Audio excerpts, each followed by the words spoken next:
Good morning, Assalamu alaikum students. Welcome to your Foundation School System, Iqbal Town campus. Hope you all are fine and doing your work properly. So, in our previous lesson, I gave you a diary to read major food groups, and in today's lesson, we are going to read about properties of major food groups. Then, first property is iron and zinc. Iron and zinc are minerals. We need minerals for the growth and care of our bodies. Milk food. This food group includes foods like cheese and yogurt as well as milk. Group. One serving of this food group could be 1 cup of milk or yogurt or 1.5 ounces of cheese. Nutrition. To give our body nutrition, a food must contain vitamins, carbohydrates, proteins, and minerals. A lot of food from the fats, sweets, and oils food group such as butter, margarine, gravy, salad dressing, sugar, and jelly do not contain these things. Protein.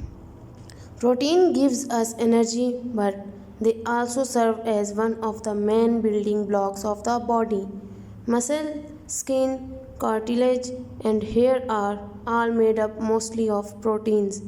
Vitamins and minerals. Vitamins and minerals keep us healthy. They are known as nutrients. We get vitamins and minerals from the food we eat. Two important vitamins are vitamin C we get from fruits such as oranges and vitamin B which we get from the meat and bread groups. Minerals such as calcium keep our bones healthy. Calcium is found in milk and dairy products.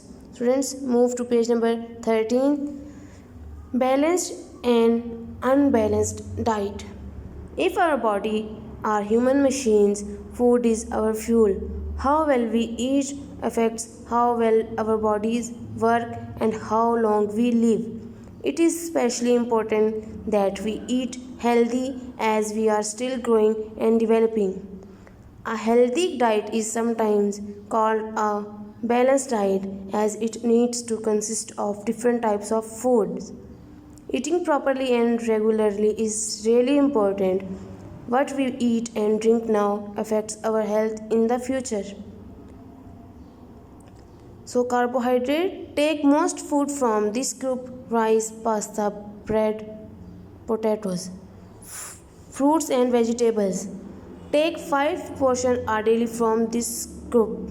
Meat, fish, and dairy, take something from this group. Foods high in fats and sugar, take only small amounts of this group. Move to page number 14. Fiber. Fiber is very important in our diet because it helps to move food through the stomach, helping to prevent constipation.